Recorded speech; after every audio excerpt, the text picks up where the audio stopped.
I had a late miscarriage. My husband wasn't with me.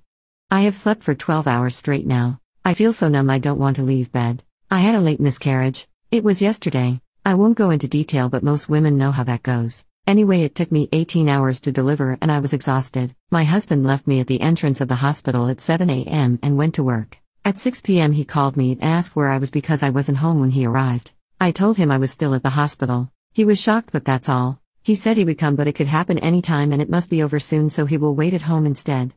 I took a cab home. He was groggy, because he was sleeping. He took me to bed because, "Baby, I've prepared this whole bed for you." I had my phone and my painkillers and some food. He went back out and slept on the couch. Then he went to work.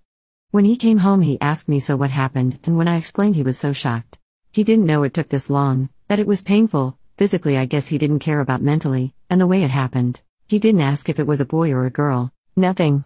I'm so numb.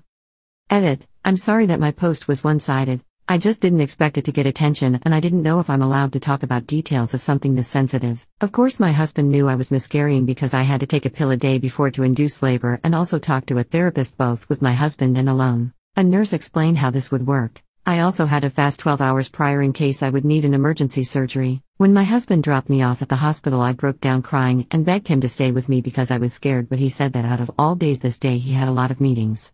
He has a 9-to-5 job and usually can work from home, but that day he had to be at the office. It started by 8 and went on for 18 hours. Afterwards I stayed in the hospital for a few hours to see that every was out. Only then I was discharged. I was home by 5 next morning. It was a girl. I don't have a family, but my friends have been a good support. I need time before bringing up the subject with my husband. He is on edge now and I don't have the energy to fight or even talk to him.